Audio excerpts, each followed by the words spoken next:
د راشد خان غوره توپ اچونه لوبډلې لومړۍ بریا خپله کړه. نن په آی پی ایل کې راشد خان یو ځل بیا غوره کمبیک وکړ او په خپل مسلکي کرکټ کې 1000 وکټې هم پوره کړې. راشد خان او مینوالو ته دې ډیر مبارک وي.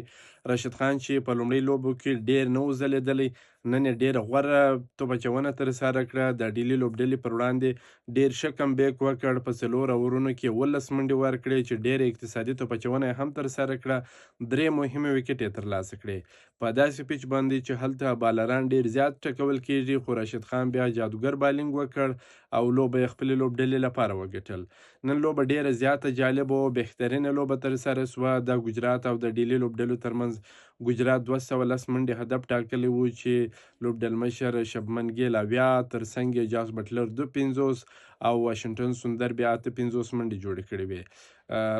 ډیلي لوبډلې د یاد هدف په تعقیب کې توپوهنه پیل کړل. کیل راهول بهترینه لوبه وکړه، 2 منډې جوړې کړې. پاتوم نیسانکا 40 منډې جوړې کړې، خو په وروستیو کې بیا ډیوډ میلر په زړه پورې توپوهنه ترسره کړه. یعنی په 2 اورونو کې په 12 بالونو باندې 15 منډې په کار وې. نوموړي 33 منډې جوړې کړې په 10 بالونو باندې، خو په 2 بالونو باندې بیا 2 منډې نه کړې جوړې او لوبه یې وبایلل. ډیوډ میلر چې د سویلي افریقا لوبغاړی دی، په نړیوال جام کې د افغانستان سره هم بهترینه لوبه په سوپر اور او په لوبه کې ترسره کړله چې هغه لوبه افغانستان له لاسه ورکړل. نن یې هم هینې لوبه ترسره کړه، بریدګره لوبه یې ترسره کړه. ډیر ښه لوبغاړی دی، بهترین لوبغاړی دی، د هیټینګ کولو لوبغاړی دی.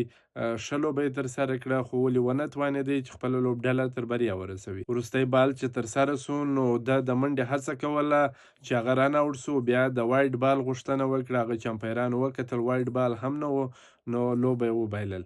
بهترینه لوبه، په زړه پورې لوبه د دواړو لوبډلو دوه اړخیزه لوبه ترسره سوه چې ګجرات لوبډلې لومړۍ بریا خپله کړل او ډیلي لوبډلې بیا لومړۍ ماته وخوړل.